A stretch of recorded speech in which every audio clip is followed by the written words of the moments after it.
नाज़रीन कराम, सदाए हिंद उर्दू में आपका खैर मकदम है। मैं हूँ इम्तियाज़ुल्लाह खान काशफी। नाज़रीन, वैक्सीन के मुताल्लिक़ आपको एक खुसूसी रिपोर्ट पेश की जा रही है। 500 अफराद को वैक्सीन दिए जाने होसकोटे हल्के के रुकन असम्बली शरद बच्चेगौड़ा ने अपने सर पर ख़ास खर्चे से इंतज़ाम किया है। ये वैक्सीन होसकोटे हल्के दही इलाके हिंडिकनाल के अफराद को दिया गया। कोरोना वायरस को मौकूफ़ किया जाए।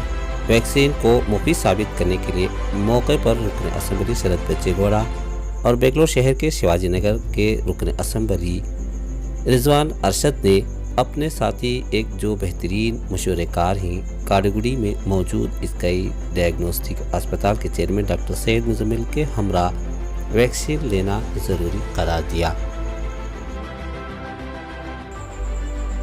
मुनक़िद वैक्सीन प्रोग्राम के मौके पर रिजवान अरशद ने आवाम से खिताब करते हुए कहा कि कोरोना वायरस वबा से लोग उतने नहीं मरे जितने कि इन्हें वक्त पर ऑक्सीजन और मुतासरा इलाकों में मरीजों को सहूलियात फराहम न करने पर मरे हैं।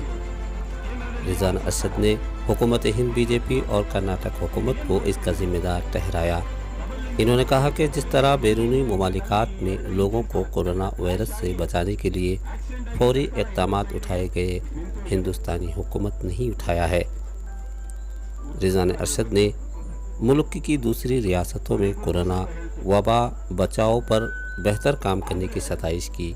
इन्होंने बेंगलुरु ज़िला होसकोटे के रुकन असम्बली शरद बच्चेगौड़ा को इस खिदमत पर कहा कि इन्होंने अपने सरपखास खर्चे से वैक्सीन देने, आवाम को दीगर सहूलियात पहुँचाने पर काम किया है।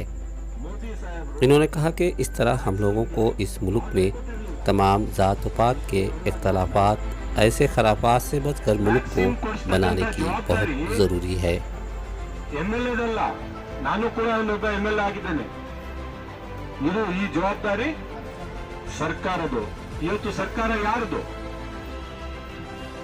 ಬಿಜೆಪಿ ಅವರದು। ಕೇಂದ್ರದಲ್ಲಿ ಯಾರ ಸರ್ಕಾರ? ಬಿಜೆಪಿ ಅವರದು। ನೀವು ಏನು ಮಾಡ್ತಾ ಇದ್ರಿ? ವ್ಯಾಕ್ಸಿನ್ ಕೊಡ್ತಕ್ಕಂಥ ಜವಾಬ್ದಾರಿ ಸರ್ಕಾರದಾಗಿತ್ತಲ್ಲ, ಸರ್ಕಾರ ಯಾಕೆ ಈ ಜವಾಬ್ದಾರಿಯನ್ನು ಸರಿಯಾಗಿ ನಿಭಾಯಿಸಿಲ್ಲ ಅಂತ ಒಂದು ಪ್ರಶ್ನೆ। ಯಾರು ಕರೋನಾದಿಂದ ಸತ್ತಿಲ್ಲ, ಕರೋನಾ ಸಾಯಿಸೋಕೆ ಸಾಧ್ಯನೇ ಇಲ್ಲ। ಕರೋನಾ ಬಂದ್ರೆ ಹಾಸ್ಪಿಟಲ್ ಚಿಕಿತ್ಸೆ ಆಗದೆ ಸತ್ತೋಗಿದ್ದಾರೆ, ಆಕ್ಸಿಜನ್ ಸಿಕ್ಕದೆ ಸತ್ತೋಗಿದ್ದಾರೆ, ಔಷಧಿ ಸಿಕ್ಕದೆ ಸತ್ತೋಗಿದ್ದಾರೆ, ಬೆಡ್ ಸಿಕ್ಕದೆ ಸತ್ತೋಗಿದ್ದಾರೆ ಹೊರತು, ICU ಸಿಕ್ಕದೆ ಸತ್ತೋಗಿದ್ದಾರೆ ಹೊರತು ಕರೋನಾದಿಂದ ಸಾಯಲಿಲ್ಲ ಯಾರು। ನಾವು ಸಾಯಿಸಿರೋದು ಯಾಕಂದ್ರೆ ಆಕ್ಸಿಜನ್ ಕೊಡ್ಸಕ್ ಆಗಿರ್ಲಿಲ್ವ ಸರ್ಕಾರಕ್ಕೆ, ಬೆಡ್ ಕೊಡಿಸೋದಕ್ಕೆ ಆಗಿರ್ಲಿಲ್ಲ, ICU ಬೆಡ್ ಕೊಡ್ಸಕ್ಕೆ ಆಗುವುದಿಲ್ಲ, ಒಂದು ರೆಮಿಡಿಸಿವಿರ್ ಯಾವುದೋ ಒಂದು ಇಂಜೆಕ್ಷನ್ ನಮ್ಗೆ ಗೊತ್ತೇ ಇರಲಿಲ್ಲ ಹೆಸರು ರೆಮಿಡಿಸಿವಿರ್ ಅಂತ ಕೊಡಿಸದೆ ಸಾಯಿಸಿದರೆ ಹೊರತು ಹಾಸ್ಪಿಟಲ್ ಮೆಟ್ಲಲ್ಲಿ ಸಾವಿರಾರು ಜನ ಸತ್ತೋದ್ರು। ಇದಕ್ಕೆ ಹೊಣೆ ಯಾರು ಅಂದ್ರೆ ಯಾರು ಇಲ್ಲ। ಕಾಂಪನ್ಸೇಷನ್ ಕೊಡಿ ಅಂತ ಕೇಳಿದೀವಿ, ಯಾರ್ಯಾರು ಸತ್ತೋಗಿದ್ದಾರೆ ಕನಿಷ್ಠ 5 ಲಕ್ಷ ಕೊಡ್ಬೇಕಂತ ನಾವು ಕಾಂಗ್ರೆಸ್ ಪಕ್ಷದಿಂದ ಹೇಳಿದ್ದೇವೆ, ಅದು ಸಿಗ್ತಾ ಇಲ್ಲ। ಹೋಗ್ಲಿ, 3ನೇ ಅಲೆ ತಡೆಬೇಕಾದ್ರೆ ಒಂದೇ ಒಂದು ವ್ಯಾಕ್ಸಿನ್ ತಗೋಬೇಕು। ವ್ಯಾಕ್ಸಿನ್ ಆದ್ರೂ ಕೊಡಿ ಅಂದ್ರೆ ವ್ಯಾಕ್ಸಿನ್ ಕೂಡ ಕೊಡಿಸ್ತಾ ಇಲ್ಲ। ಈಗ ಶರತ್ ಅವರು ಅವರ ಸ್ವಂತ ಹಣದಿಂದ 50 ಲಕ್ಷ, ಬೇರೆ ಬೇರೆ ಸಂಸ್ಥೆಯವರು ಸೇರಿ 50 ಲಕ್ಷ, 1 ಕೋಟಿ ವ್ಯಾಕ್ಸಿನ್ ಇವತ್ತು ಆಗ್ತಾ ಇರ್ತಕ್ಕಂಥದ್ದು ಇದು ಪ್ರೈವೇಟ್ ವ್ಯಾಕ್ಸಿನ್ ಅವ್ರ ದುಡ್ಡಲ್ಲಿ। ಅಂದ್ರೆ ಜಾತಿ ರಹಿತ, ರಾಜಕೀಯ ರಹಿತ ನಾನು ವ್ಯಾಕ್ಸಿನ್ ಹಾಕ್ಸ್ತಾ ಇದ್ದೀನಿ, ನೀವು ಬರಬೇಕು ಅಂತ ಕೇಳ್ಕೊಂಡ್ರು, ಅದಕ್ಕೆ ನಾನು ಇವತ್ತು ಬಂದಿದ್ದೀನಿ। ನಿಮಗೆ ಧನ್ಯವಾದಗಳು। वैक्सीन डाले तो मर जाती है, तो मैं 2 दलाले को जिंदा करा ले।